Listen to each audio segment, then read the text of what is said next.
Hi dears, welcome to Malayali's Talks. Hi dears, welcome back to my channel.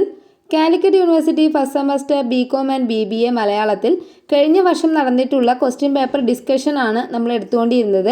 അതിൽ first part already upload ചെയ്ത് കഴിഞ്ഞു. അതിൽ 2 മാർക്കിൻ്റെ question answers ആണ് discuss ചെയ്തത്. അപ്പോൾ ഇന്ന് എടുക്കാൻ പോകുന്ന അതിൻ്റെ രണ്ടാമത്തെ പാർട്ട് വീഡിയോ ആണ്. ഇതിൽ ഞാൻ സെക്ഷൻ Bയും Cയും ആണ് ഡിസ്കസ് ചെയ്യാനായിട്ട് പോകുന്നത്. അപ്പോൾ എല്ലാവരും ശ്രദ്ധിച്ചിരിക്കുക, ആരും സ്കിപ്പ് ചെയ്യരുത്, വളരെ ഇമ്പോർട്ടൻ്റ് ആണ്. ആരെങ്കിലും ചാനൽ സബ്സ്ക്രൈബ് ചെയ്യാതെ കാണുന്നുണ്ടെങ്കിൽ ഒന്ന് സബ്സ്ക്രൈബ് ചെയ്യുക, അതുപോലെ ഒന്ന് ലൈക്ക് ചെയ്യുകയും ചെയ്യുക കേട്ടോ. ഇഷ്ടമായി കഴിഞ്ഞാൽ ഫ്രണ്ട്സിന് ഷെയർ ചെയ്ത് കൊടുക്കാനൊന്നും മറക്കരുത്. ഓക്കെ, നമുക്ക് ക്ലാസ് സ്റ്റാർട്ട് ചെയ്യാം.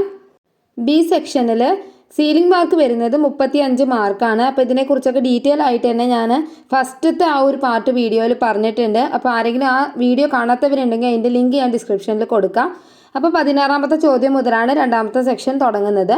16ാമത്തെ ചോദ്യം: വർത്തമാനകാലത്തെ സാമൂഹ്യ അവസ്ഥകൾ സൂചിമുഖി എന്ന കഥയിൽ അവതരിപ്പിക്കുന്നതെങ്ങനെ? മലയാറ്റൂരിൻ്റെ സൂചിമുഖി എന്ന് പറയുന്നത് പെൻഷൻ പറ്റി ഒന്നും ചെയ്യാനില്ലാത്ത, ശീലിച്ചു വന്ന തിരക്കുകളെല്ലാം ഇല്ലാതാകുമ്പോൾ എന്തു ചെയ്യണമെന്നറിയാത്ത മനുഷ്യരുടെ നിസ്സഹായാവസ്ഥ നർമ്മത്തിൽ ചാലിച്ചെഴുതിയ ഒരു മനോഹരമായ കഥയാണ്. ഇതിൽ പരസ്പരം മനസ്സിലാക്കാൻ സാധിക്കാത്ത ദാമ്പത്യ ജീവിതത്തെക്കുറിച്ചും നാടും വീടും വിട്ടുള്ള തൊഴിൽ ജീവിതം എത്രമാത്രം ഒരു മനുഷ്യൻ്റെ ജീവിതത്തെ വിരസമാക്കുന്നു എന്നതിനെക്കുറിച്ചൊക്കെ നമുക്ക് ഈ ഒരു കഥയിൽ നിന്ന് മനസ്സിലാക്കാൻ സാധിക്കും. അപ്പോൾ നിങ്ങൾക്ക് അറിയാമല്ലോ, സൂചിമുഖിയുടെ കഥ നന്നായിട്ട് അറിയും. അപ്പോൾ ആ കഥയുടെ ഒരു ഉള്ളടക്കം എഴുതുന്നതിനോടൊപ്പം തന്നെ ഈ ഒരു പ്രധാനപ്പെട്ട പോയിന്റ്സുകളും നിങ്ങൾ അതിനോടൊപ്പം നോട്ട് ചെയ്ത് എഴുതേണ്ടതാണ്. 17ാമത്തെ ചോദ്യം: ദളിത് യാഥാർത്ഥ്യങ്ങൾ ജയമോഹൻ തൻ്റെ നോവലിൽ ആവിഷ്കരിക്കുന്നതെങ്ങനെ? ജയമോഹൻ്റെ 100 സിംഹാസനങ്ങൾ എന്ന നോവല് ചാതുർവർണ്ണത്തിന് പുറത്തുള്ള ദളിത് യാഥാർത്ഥ്യങ്ങളെ കുറിച്ചിട്ട് കൂടിയാണ് വ്യക്തമാക്കുന്നത്. ജാതി വ്യവസ്ഥിതി എന്ന് പറയുന്നത് പണ്ട് കാലത്ത് വളരെയധികം ശക്തമായി നിലനിന്നിരുന്ന ഒരു വ്യവസ്ഥിതിയാണ്. പക്ഷേ ഇന്ന് അതെല്ലാം ഇല്ലാതായി എന്ന് പറയുമ്പോഴും പലയിടത്തും ഇതിൻ്റെ പേരിലുള്ള അവഗണനകൾ സഹിച്ചു വരുന്ന ഒരു കൂട്ടം മനുഷ്യരുണ്ട്. അതിൻ്റെ പ്രതീകം കൂടിയാണ് ധർമ്മപാലൻ എന്ന് പറയുന്നത്. ഉയർന്ന ഉദ്യോഗമുണ്ടായിട്ടും എല്ലാവരും അംഗീകരിക്കാവുന്ന ഒരു പദവി ഉണ്ടായിട്ടും അദ്ദേഹത്തെ ജാതിപരമായിട്ട് വേർതിരിക്കുന്ന ഒരുപാട് ഘടകങ്ങൾ നമുക്ക് ഈ കഥയിൽ കണ്ടെത്താൻ സാധിക്കും.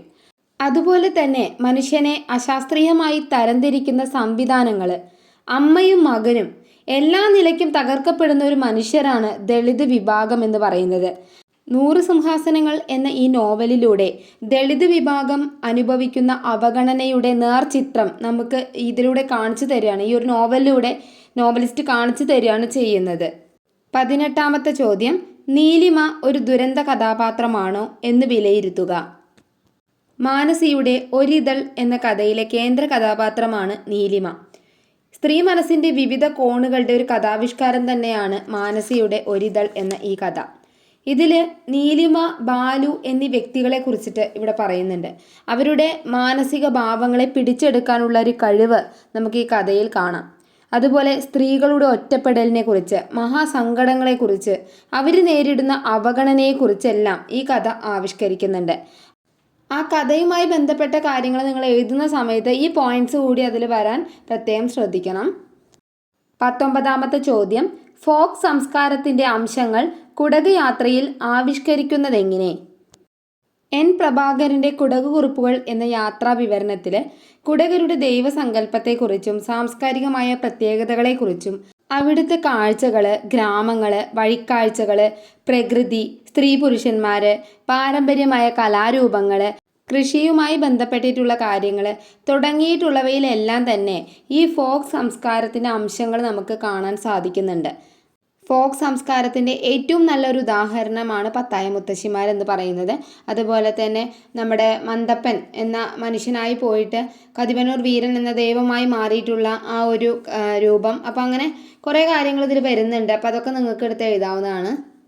20ാമത്തെ ചോദ്യം: മനുഷ്യരുടെ നിസ്സഹായാവസ്ഥ നർമ്മത്തിൽ ചാലിച്ചെഴുതിയ കഥയാണ് സൂചിമുഖി. വിശദീകരിക്കുക. മലയാറ്റൂരിൻ്റെ സൂചിമുഖി എന്ന കഥയിലെ കേന്ദ്ര കഥാപാത്രമാണ് രാമൻ നായർ. അദ്ദേഹം ഒരു ഡെപ്യൂട്ടി കളക്ടറായിരുന്നു.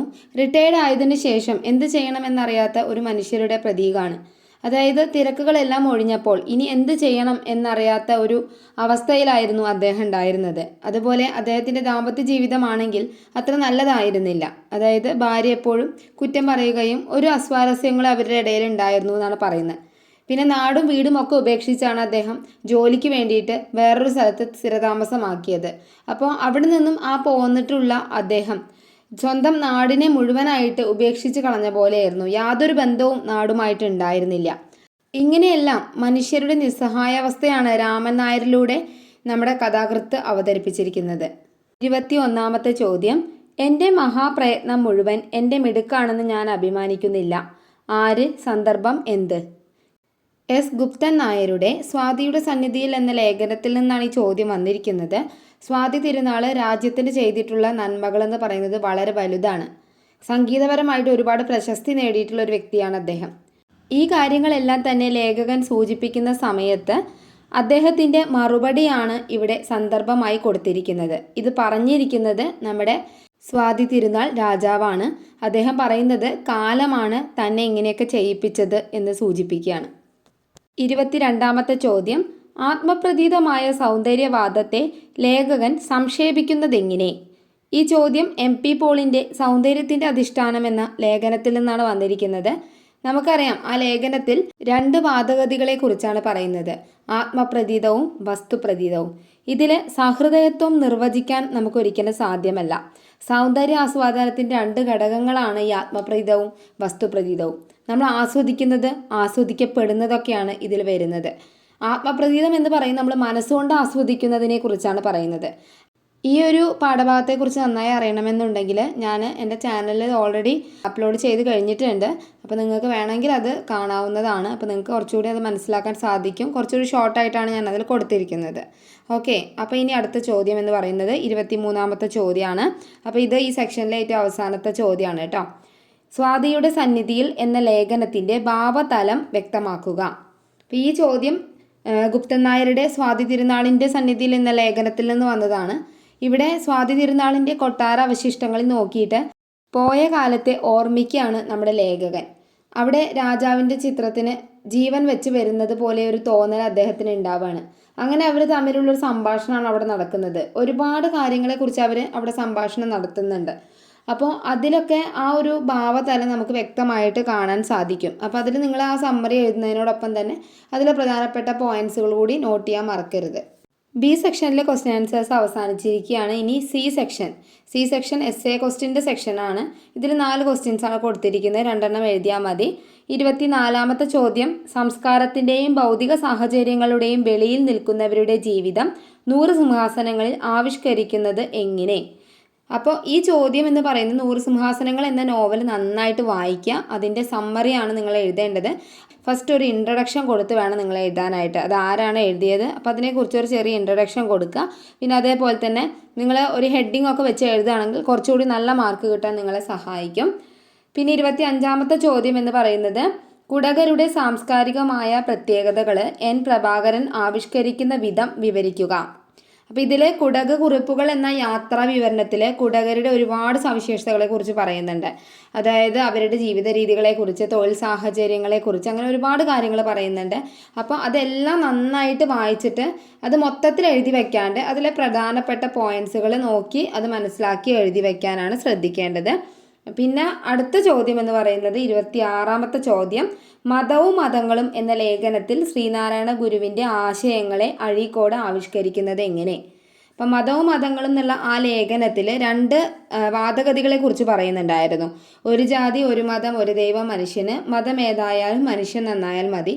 അപ്പോൾ ഈ വചനങ്ങളുടെ അടിസ്ഥാനത്തിലാണ് ആ ലേഖനം എഴുതിയിരിക്കുന്നത്. അപ്പോൾ അതനുസരിച്ചിട്ട് വേണം നിങ്ങൾ എഴുതാനായിട്ട്. ഇനി 27ാമത്തെ ചോദ്യമാണ്. സ്രഷ്ടാക്കൾ തന്നെ ഉപഭോക്താക്കളാകുക എന്നതാണ് ഈ മുക്തിമാർഗം. MN വിജയൻ്റെ ഈ അഭിപ്രായം വിലയിരുത്തുക. എം.എൻ. വിജയൻ്റെ സ്വർണ്ണ മത്സ്യങ്ങൾ എന്ന ലേഖനത്തിൽ നിരൂപണ രംഗത്ത് വന്ന അപജയത്തെക്കുറിച്ചാണ് വിശദീകരിക്കുന്നത്. അപ്പോൾ ഇവിടെ എന്ന് പറഞ്ഞു കഴിഞ്ഞാൽ പഴയ പ്രശസ്തരായിട്ടുള്ള എല്ലാ കഴിവുള്ള നിരൂപകരുണ്ടായിരുന്നു. അവർ മുഴുവനായിട്ട് മാഞ്ഞു പോയിട്ടുമില്ല. എന്നാൽ ശിക്ഷണം ഒത്തിട്ടുള്ള നല്ലൊരു യുവ നിരൂപക പ്രതിഭകൾ വന്നിട്ടുമില്ല. അപ്പോൾ ആ ഒരു സിറ്റുവേഷനെ കുറിച്ചിട്ടാണ് അവിടെ വിശദീകരിക്കുന്നത്. പിന്നെ അതേപോലെ തന്നെ ഇവിടെ എന്ന് പറഞ്ഞു കഴിഞ്ഞിട്ടുണ്ടെങ്കിൽ ഏറ്റവും കൂടുതൽ നിരൂപണ രംഗത്ത് അപജയം ബാധിച്ചത് കവികളെയാണ്. കാരണം അവരെഴുതി അവർ തന്നെ വിമർശകരാവേണ്ട അവസ്ഥയാണ് ഇവിടെ വന്നിരിക്കുന്നത്. അപ്പോൾ ഇതൊക്കെയാണ് അതിൽ പ്രധാനമായിട്ട് വരേണ്ട പോയിന്റ്സ് എന്ന് പറയുന്നത്. അപ്പോൾ ഈ എസ്സേ ക്വസ്റ്റിൻ്റെ ആൻസേഴ്സ് പറഞ്ഞു കഴിഞ്ഞാൽ നമുക്കത് നിങ്ങളുടെ ഭാവനയ്ക്ക് അനുസരിച്ച് എഴുതേണ്ടതാണ്. അപ്പോൾ അതിൽ ശ്രദ്ധിക്കേണ്ട ഇതാണ്, ഒരു ഇൻട്രഡക്ഷൻ വേണം, പാരഗ്രാഫ് തിരിച്ചെഴുതണം, ഹെഡിങ് കൂടി കൊടുത്തു കഴിഞ്ഞാൽ കുറച്ചുകൂടി നല്ല മാർക്ക് നിങ്ങൾക്ക് കിട്ടും. അപ്പോൾ ഇതൊക്കെയാണ് പ്രധാനമായിട്ട് നിങ്ങൾ ശ്രദ്ധിക്കേണ്ടത്. പിന്നെ അതേപോലെ തന്നെ ഇതിൻ്റെയൊക്കെ സമ്മറിയും കാര്യങ്ങളൊക്കെ വേണമെന്നുണ്ടെങ്കിൽ ഇതൊക്കെ ഞാൻ എൻ്റെ ചാനൽ ഓൾറെഡി അപ്ലോഡ് ചെയ്ത് കഴിഞ്ഞതാണ്.